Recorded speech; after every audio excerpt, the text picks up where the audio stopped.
इधर मोदी को मिल गया लालू परिवार की सियासत का सबसे बड़ा तोड़। उधर लालू की आरजेडी में चलने लगी कुर्सियां। अगर बीजेपी के साथ गए तो लगा देंगे नीतीश और तेजस्वी की राजनीति को किनारे।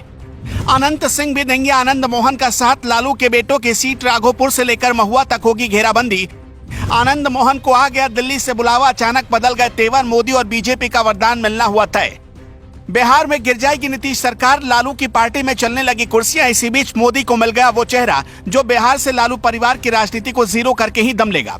अचानक बिहार की सियासत में फिर से आनंद मोहन जाग चुके हैं। उनका कद बढ़ रहा है। खबर है कि आनंद मोहन को दिल्ली से बुलावा आ चुका है। बीजेपी से बात भी सेट हो गई। सब कुछ ठीक रहा तो छठ पर्व से पहले बिहार की राजनीति में बहुत बड़ा उलटफेर हो जाएगा। बिहार के राजनीतिक गलियारे में ठाकुर बनाम ब्राह्मण विवाद गहराया हुआ है। राज्यसभा में आरजेडी नेता मनोज झा का ठाकुर का कुआं कविता ने ऐसी आग लगाई कि आनंद मोहन जैसे ठाकुर नेता मिलकर अब आरजेडी को स्वाहा करने का फैसला कर चुके हैं। मनोज झा के बयान पर आनंद मोहन ने कहा था कि अगर वो संसद में होते तो मनोज झा की जीभ खींच लिए होते। क्या इसी के इनाम के तौर पर आनंद मोहन को दिल्ली से बीजेपी का फोन आ चुका है? बिहार बीजेपी के सीनियर नेता और पूर्व विधानसभा अध्यक्ष विजय कुमार सिन्हा ने कुछ बड़े खुलासे किए और बड़ा संकेत दिया। वो आगे बताए उससे पहले जान लीजिए कि इसी साल मई में करीब 15 साल बाद जेल की सलाखों से बाहर निकले हैं आनंद मोहन।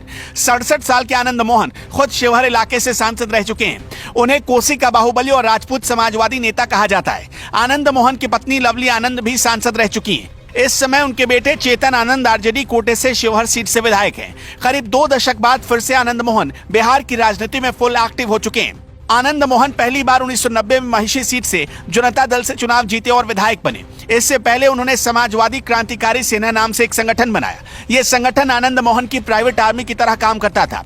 संगठन में कोसी इलाके के ज्यादातर राजपूत नवयुवक शामिल थे। कहा जाता है कि 1990 के दशक में आनंद मोहन बिहार में सबसे ज्यादा लोकप्रिय नेताओं में गिने गए। बाद में 1996 में वो शिवहर सीट से सांसद चुने गए, लेकिन उससे पहले 1994 में गोपालगंज डीएम की हत्या ने उनके राजनीतिक करियर पर ग्रहण लगा दिया। आनंद मोहन पर पहले केस हुआ, फिर जेल जाना पड़ा।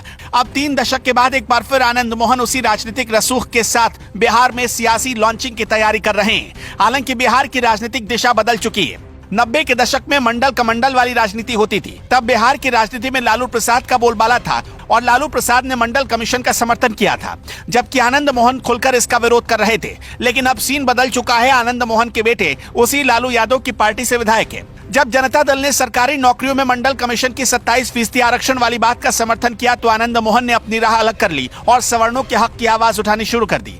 आनंद मोहन ने अपने सियासी ताकत को आजमाने के लिए खुद की नई पार्टी बनाई, लेकिन कुछ सालों में ही खुमार उतर गया। फिर भी दूसरे दलों का दामन थामकर अपनी राजनीति को आगे बढ़ाते रहे। आनंद मोहन बिहार के हर एक दल में रह चुके हैं। जनता दल से लेकर समता पार्टी, आरजेडी, बीजेपी, कांग्रेस और समाजवादी पार्टी से भी उनका नाता रहा और फिर से चर्चा है कि वो बीजेपी में वापस लौट सकते हैं। बिहार के ही एक सीनियर आईपीएस अधिकारी खुद खुलासा कर चुके हैं कि जब सहरसा जेल में छापेमारी हुई थी तो आनंद मोहन के साथ कई आपत्तिजनक चीजें बरामद हुई। एक मोबाइल भी उनके पास था। उनके बैरक में तमाम ऐशो आराम की सुविधाएं थी। हालांकि कहा तो ये भी जा रहा है कि आनंद मोहन और नीतीश कुमार में अंदर ही अंदर अच्छी बनती है और हो सकता है कि नीतीश कुमार के इशारे पर ही आनंद मोहन बिहार में कोई बड़ा खेल करना चाहते हो। वैसे आपको क्या लगता है, अगर आनंद मोहन वापस बीजेपी में जाने की प्लानिंग करते हैं और वो भी अपने बेटे के साथ, तो ये लालू परिवार के लिए और उनकी पार्टी आरजेडी के लिए कितना बड़ा झटका होगा और बीजेपी को इससे कितना फायदा होगा? आप अपनी राय हमें कमेंट बॉक्स में जरूर बताइएगा।